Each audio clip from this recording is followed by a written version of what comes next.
बंगाल का रण जीतने के लिए बीजेपी ने बहुत बड़ा दांव चल दिया है। गृह मंत्री अमित शाह ने शुक्रवार को कोलकाता में पार्टी का घोषणा पत्र जारी किया।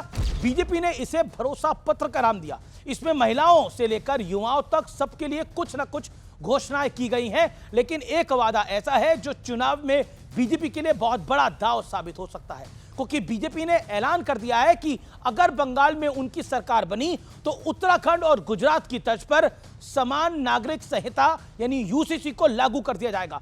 अनुच्छेद 370 राम मंदिर के अलावा समान नागरिक संहिता बीजेपी के कोर मुद्दों में से एक है और गृह मंत्री अमित शाह के कई मौकों पर कह चुके हैं कि धीरे धीरे राज्य दर राज्य एक ना एक दिन यूसीसी पूरे देश भर में यानी भारत भर में लागू हो जाएगा। 2022 में बीजेपी ने सबसे पहले उत्तराखंड चुनाव में यूसीसी का ऐलान किया, वहां सरकार बनी और 2025 में यूसीसी लागू कर दिया। इसके अलावा गुजरात में इसी साल समान नागरिक संहिता को लागू किया गया है। बीजेपी का दावा है कि सरकार बनी तो 6 महीनों के अंदर यूसीसी लागू कर देंगे।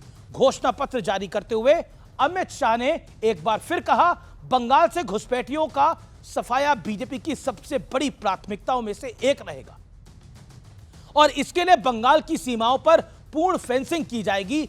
अमित शाह ने इस मुद्दे पर ममता सरकार की पर गंभीर आरोप भी लगाए। सुनिए। घुसपैठ के प्रति जीरो टॉलरेंस की नीति से आगे बढ़ेगी। मैं पश्चिम बंगाल की जनता को भरोसा दिलाना चाहता हूं, एक बार पूर्ण बहुमत की भारतीय जनता पार्टी की सरकार बनाइए।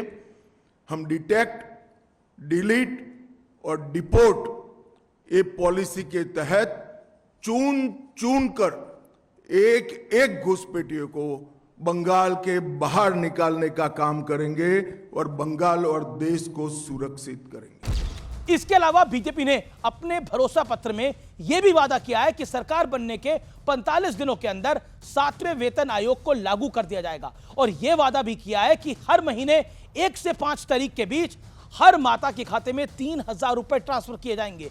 आयुष्मान भारत समेत सभी केंद्रीय योजनाओं का बंगाल में लाभ मिलेगा, यानी डायरेक्ट फायदा मिलेगा। घोषणा पत्र में गौ तस्करी पर संपूर्ण रोक, 1 करोड़ स्वरोजगार और रोजगार के अवसर की बात की गई है।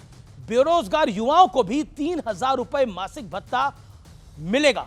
एक वंदे मातरम म्यूजियम, ग्रेटर कोलकाता का निर्माण जैसे बड़े वादे किए गए हैं। साथ ही यह भी ऐलान किया गया है कि बंगाल पुलिस सहित राज्य की सभी नौकरियों में महिलाओं को 33% आरक्षण दिया जाएगा।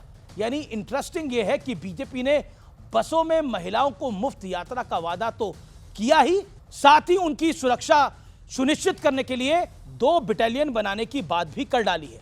कुल मिलाकर भारतीय जनता पार्टी के घोषणा पत्र में हर वर्ग का ख्याल रखने का प्रयास जरूर हुआ है।